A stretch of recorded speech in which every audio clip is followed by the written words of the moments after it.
Hello friends, good evening. GK GS मस्ती में आप सभी का स्वागत है। आज मैं आप लोगों के लिए झारखंड जीके के टॉप 25 एमसीक्यू क्वेश्चन लेके आया हूं, जो कि जेएसएससी एंड जेपीएससी के एग्ज़ाम के लिए अति महत्वपूर्ण है। अगर आप आगामी एग्ज़ाम में अच्छा स्कोर पाना चाहते हैं तो हमारे क्लास में अंत तक बने रहें, और हमारे चैनल में नए हैं तो प्लीज़ लाइक एंड सब्सक्राइब करें और दोस्तों में शेयर करें। बेल आइकन को दबा ले ताकि जब भी मैं क्लास लेके आऊं सबसे पहले नोटिफिकेशन आप तक पहुंचे और आप उसका फायदा उठा सके। चलिए देखते हैं पहला क्वेश्चन। क्वेश्चन नंबर 1, झारखंड के किस मंदिर को हल्दी घाटी का मंदिर भी कहा जाता है? चलिए इसका राइट आंसर कीजिए। आपको एक क्वेश्चन का जवाब देने के लिए 5 सेकंड का समय दिया जाएगा। बताइए झारखंड के किस मंदिर को हल्दी घाटी का मंदिर भी कहा जाता है? चलिए इसका राइट आंसर देखते हैं। ऑप्शन सी, वासुदेव राय मंदिर। Next question, question number 2, Shravan माह के दौरान इनमें से किस नदी का जल रांची स्थित पहाड़ी मंदिर में भगवान शिव को अर्पित किया जाता है? मोस्ट इंपॉर्टेंट क्वेश्चन है। चलिए इसका राइट आंसर कीजिए। बताइए श्रावण माह के दौरान इनमें से किस नदी का जल रांची स्थित पहाड़ी मंदिर में भगवान शिव को अर्पित किया जाता है? चलिए इसका राइट आंसर देखते हैं। ऑप्शन सी, स्वर्णरेखा नदी का जल। नेक्स्ट क्वेश्चन, क्वेश्चन नंबर 3, हेरो पर्व मुख्य रूप से झारखंड की इनमें से किस जनजाति में प्रचलित है? चलिए इसका राइट आंसर कीजिए। बताइए हेरो पर्व मुख्य रूप से झारखंड की इनमें से किस जनजाति में प्रचलित है? चलिए इसका राइट आंसर देखते हैं। ऑप्शन ए, हो जनजाति में। Next question, question number 4, Jharkhand के इनमें से किस क्षेत्र में उत्तरी कोयल नदी का उद्गम होता है? चलिए इसका राइट आंसर कीजिए। बताइए झारखंड के इनमें से किस क्षेत्र में उत्तरी कोयल नदी का उद्गम होता है? चलिए इसका राइट आंसर देखते हैं। ऑप्शन बी, रांची पठार। तो मैं बता दूं, बूढ़ा नदी, अमानत नदी और औरंगा नदी उत्तरी कोयल की सहायक नदी है। Next question, question number 5, Jharkhand राज्य में दक्षिणी पश्चिमी मानसून की किस शाखा द्वारा वर्षा होती है? चलिए इसका राइट आंसर कीजिए। बताइए झारखंड राज्य में दक्षिणी पश्चिमी मानसून की किस शाखा द्वारा वर्षा होती है? चलिए इसका राइट आंसर देखते हैं। ऑप्शन सी, उपर्युक्त दोनों, बंगाल की खाड़ी शाखा और अरब सागर की शाखा। अगर आप लोग इससे पहले का क्लास नहीं देखे हैं तो हमारे चैनल का प्लेलिस्ट में जाके देख सकते हैं। पार्ट वाइज सारे क्लास आपको मिल जाएगा। Next question, question number 6, Jharkhand की पूर्वी भाग में मानसून की किस शाखा द्वारा वर्षा होती है? चलिए इसका राइट आंसर कीजिए। बताइए झारखंड की पूर्वी भाग में मानसून की किस शाखा द्वारा वर्षा होती है? चलिए इसका राइट आंसर देखते हैं। ऑप्शन ए, बंगाल की खाड़ी शाखा से। Next question, question number 7, one स्थिति रिपोर्ट 2021 के अनुसार झारखंड राज्य में प्रति हेक्टेयर क्षेत्र में कार्बन स्टॉक की मात्रा कितनी है? चलिए इसका राइट आंसर कीजिए। बताइए वन स्थिति रिपोर्ट 2021 के अनुसार झारखंड राज्य में प्रति हेक्टेयर क्षेत्र में कार्बन स्टॉक की मात्रा कितनी है? चलिए इसका राइट आंसर देखते हैं। Option D, 77.92 ton. Next question, question number 8, वन स्थिति रिपोर्ट 2021 के अनुसार झारखंड राज्य के किस जिले में सर्वाधिक वृक्षावरण क्षेत्र है? मोस्ट इंपॉर्टेंट क्वेश्चन है। बताइए वन स्थिति रिपोर्ट 2021 के अनुसार झारखंड राज्य के किस जिले में सर्वाधिक वृक्षावरण क्षेत्र है? चलिए इसका राइट आंसर देखते हैं। ऑप्शन सी, पश्चिमी सिंहभूम। दोस्तों मैं बता दूं, अगर दूसरा वृक्षावरण क्षेत्र पूछा जाए तो लातेहार जिला होगा। Next question, question number 9, one स्थिति रिपोर्ट 2021 के अनुसार झारखंड राज्य के किस जिले में सर्वाधिक वृक्षावरण प्रतिशत में है? चलिए इसका राइट आंसर कीजिए। बताइए वन स्थिति रिपोर्ट 2021 के अनुसार झारखंड राज्य के किस जिले में सर्वाधिक वृक्षावरण प्रतिशत में है? चलिए इसका राइट आंसर देखते हैं। Option A, Latehar. दोस्तों मैं बता दूं, न्यूनतम अगर पूछा जाए तो जामताड़ा जिला होगा। नेक्स्ट क्वेश्चन, क्वेश्चन नंबर 10, मुंडा जनजाति का वो कौन सा व्यक्ति था जिसने सबसे पहले झारखंड राज्य की प्रक्रिया शुरू की थी? मोस्ट इंपॉर्टेंट क्वेश्चन है। चलिए इसका राइट आंसर कीजिए। बताइए मुंडा जनजाति का वो कौन सा व्यक्ति था जिसने सबसे पहले झारखंड राज्य निर्माण की प्रक्रिया शुरू की थी। चलिए इसका राइट आंसर देखते हैं। ऑप्शन सी, रीता मुंडा ने। सारे क्वेश्चन को ध्यान से देखें, आगामी एग्जाम जेएसएससी एंड जेपीएससी के लिए अति महत्वपूर्ण है और इससे पहले का क्लास को भी रिवीजन करते चले। Next question, question number 11। निम्न में से सिंह वंश की किस शासक की उत्पीड़न से तंग आकर भूइयां जनजाति के लोगों ने विद्रोह कर दिया था। चलिए इसका राइट आंसर कीजिए। बताइए निम्न में से सिंह वंश की किस शासक की उत्पीड़न से तंग आकर भूइयां जनजाति के लोगों ने विद्रोह कर दिया था। चलिए इसका राइट आंसर देखते हैं। ऑप्शन सी, जगन्नाथ सिंह द्वितीय ने। Next question, question number 12। छोटा नागपुर के किस नागवंशी राजा ने अकबर के काल में मुगल अधीनता स्वीकार नहीं की थी। चलिए इसका राइट आंसर कीजिए। बताइए छोटा नागपुर के किस नागवंशी राजा ने अकबर के काल में मुगल अधीनता स्वीकार नहीं की थी। चलिए इसका राइट आंसर देखते हैं। ऑप्शन सी, मधुकरण शाह ने।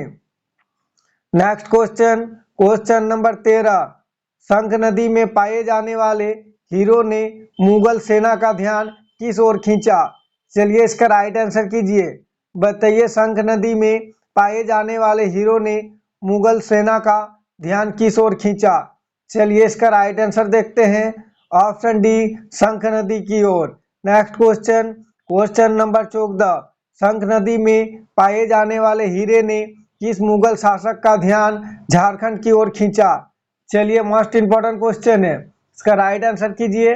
बताइए शंख नदी में पाए जाने वाले हीरे ने किस मुगल शासक का ध्यान झारखंड की ओर खींचा। चलिए इसका राइट आंसर देखते हैं। ऑप्शन सी, जहांगीर का। अगर आप लोग हमारे चैनल को लाइक नहीं किए हैं तो प्लीज़ लाइक एंड सब्सक्राइब करें और दोस्तों में शेयर करें। Next question, question number 15। Pakur क्षेत्र के किस व्यक्ति को बहावी आंदोलन के दौरान आजीवन कारावास की सजा दी गई थी। चलिए इसका राइट आंसर कीजिए। बताइए पाकुड़ क्षेत्र के किस व्यक्ति को बहावी आंदोलन के दौरान आजीवन कारावास की सजा दी गई थी। चलिए इसका राइट आंसर देखते हैं।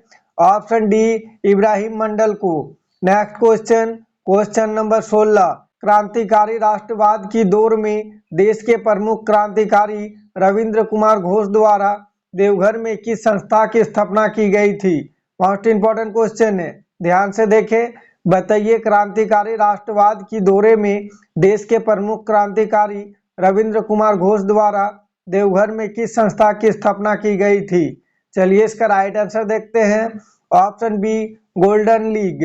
Next question, question number 17। Tata company की किस कर्मचारियों ने 1908 ईस्वी में न्यूयॉर्क से घोषणा की थी कि रक्त रंजित क्रांति से ही भारत को मुक्त किया जा सकता है। चलिए इसका राइट आंसर कीजिए। बताइए टाटा कंपनी की किस कर्मचारियों ने 1908 ईस्वी में न्यूयॉर्क से घोषणा की थी कि रक्त रंजित क्रांति से ही भारत को मुक्त किया जा सकता है। चलिए इसका राइट आंसर देखते हैं। ऑप्शन ए, गिरीन्द्र नाथ मुखर्जी ने। Next question, question number 18। निम्न में से किसके नेतृत्व में झारखंड के विभिन्न स्थानों पर चरखा आंदोलन को प्रसारित करने हेतु खादी डिपो की स्थापना की गई है। चलिए इसका राइट आंसर कीजिए। बताइए निम्न में से किसके नेतृत्व में झारखंड के विभिन्न स्थानों पर चरखा आंदोलन को प्रसारित करने हेतु खादी डिपो की स्थापना की गई है। चलिए इसका राइट आंसर देखते हैं। ऑप्शन बी, सरला देवी ने। Next question, question number 19। Jharkhand क्षेत्र की किस विधायक ने बिहार विधानसभा परिषद में खादी से संबंधित एक प्रस्ताव 1924 ईस्वी में रखा था।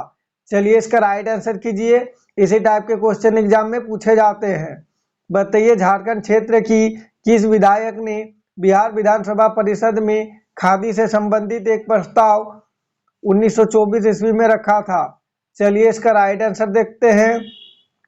ऑप्शन ए, नीलकांत चटर्जी ने। मैं आप लोगों के लिए वही क्वेश्चन लेके आता हूं जो कि एग्जाम में बार बार पूछे जाते हैं। वो सारे क्वेश्चन आगामी एग्जाम जेएसएससी एंड जेपीएससी के लिए अति महत्वपूर्ण है। Next question, question number 20। किस वर्ष पलामू में नीलांबर पीताम्बर विश्वविद्यालय की स्थापना की गई थी? चलिए इसका राइट आंसर कीजिए, ये भी क्वेश्चन एग्जाम में पूछे गए हैं। बताइए किस वर्ष पलामू में नीलांबर पीताम्बर विश्वविद्यालय की स्थापना की गई थी? चलिए इसका राइट आंसर देखते हैं। ऑप्शन डी 2009 ईस्वी को। नेक्स्ट क्वेश्चन, क्वेश्चन नंबर 21, छोटा नागपुर काश्तकारी अधिनियम के तहत डिक्री का क्या तात्पर्य है? चलिए इसका राइट आंसर कीजिए। बताइए छोटा नागपुर काश्तकारी अधिनियम के तहत डिक्री का क्या तात्पर्य है? चलिए इसका राइट आंसर देखते हैं। ऑप्शन ए सिविल न्यायालय का आदेश।